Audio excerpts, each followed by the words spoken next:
what's it like? Make things easier on yourself. I have taught this class specifically for maybe 4 years. People seem to be really excited about it.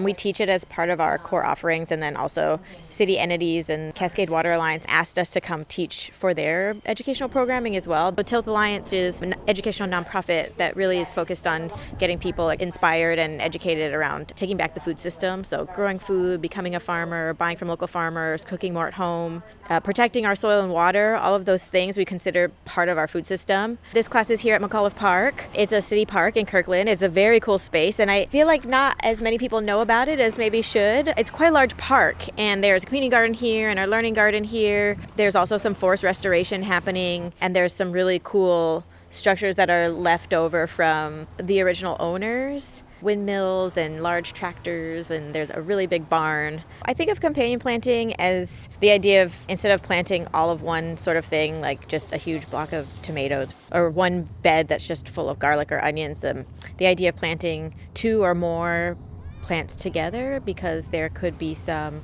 sort of symbiosis between the two, or that they might help each other grow. It might be attracting beneficial insects or deterring some pest insects.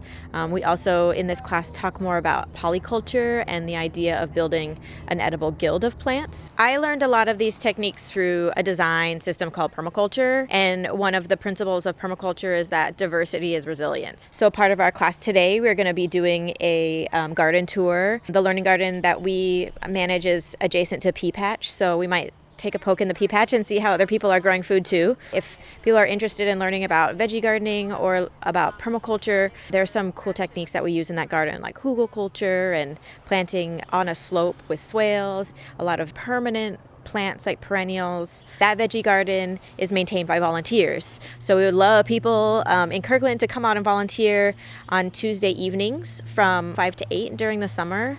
We're out there maintaining that learning garden, and you can come out and do some garden work, plant some things, and learn more about gardening. Obviously, there's a lot to learn, and you could grow vegetables for your entire life and still learn things. To really get started is not that hard. And you can plant a seed, and in 30 days you have a radish, and it's really cool.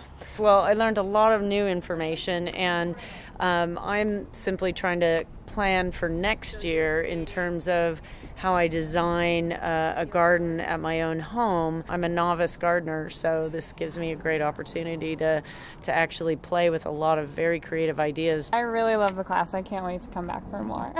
It's nice to be able to grow some food for yourself and your family. You know exactly what you put into that soil and into that ecosystem, so it's really a less expensive way to have access to organically grown local food. Community gardens are really nice because you are growing with other gardeners, and so it's a really good opportunity to learn from other people, especially if you're just getting started. The city usually will support you with the water and the land, and you pay a small fee in exchange for that, but it's fun and it's super rewarding, super local, super yummy.